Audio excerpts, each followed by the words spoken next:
இன்னைக்கு இந்த வீடியோவில் நான் எல்லாருக்கும் ரொம்ப தேவைப்படுற அதுக்கப்புறம் முக்கியமான டாபிக் பற்றி தான் பேச போகிறேன். Yes, it's credit card. யாரெல்லாம் யூஸ் பண்ணலாம், யாரெல்லாம் யூஸ் பண்ணக்கூடாது, பேமெண்ட் ஆன் டைமில் பே பண்ணணும், என்னென்ன பிரச்சனைலாம் வரும், ஆஸ் அ அட்வொகேட்டாக நான் உங்களுக்கு என்னோட பர்சனல் எக்ஸ்பீரியன்ஸ்லாம் ஷேர் பண்ண போகிறேன். அதுக்கு முன்னாடி மறக்காமல் ஃபாலோ அண்ட் சப்ஸ்கிரைப் பண்ணிக்கோங்க. இப்போ இந்த பேங்க் கார்டெலாம் பார்த்தீங்கன்னா கிரெடிட் கார்டை மட்டும் கூவி கூவி விற்பாங்க. கிரெடிட் கார்டை பேஸ் பண்ணி டார்கெட் ஃபிக்ஸ் பண்ணுவாங்க. உனக்கு வித்தாதான் இன்சென்டிவ், இல்லைன்னா இன்சென்டிவ் கிடையாதுன்னு.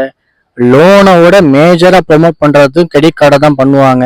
ஸோ நீங்க பேமெண்ட் ஆன் டைம்ல பண்ற வரைக்கும் உங்களுக்கு எந்த ஒரு பிரச்சனையுமே வராது.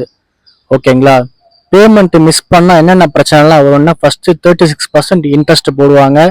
அதுக்கப்புறம் லேட் ஃபீ, அதோட ஜிஎஸ்டி, அதுக்கப்புறம் உங்களோட சிபில் ஸ்கோர் அடி வாங்கும். இந்த மாதிரி நிறைய பிரச்சனை இருக்கு.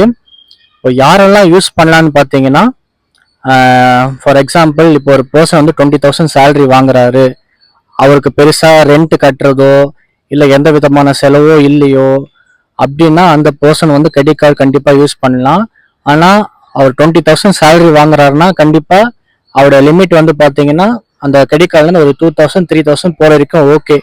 ஏன்னா அதை அவர் கேப்பபிளா பே பண்ண முடியும். இதுவே 50,000 சேலரியா இருந்தா அதோடைய வேல்யூ மாறும். ஓகேங்களா?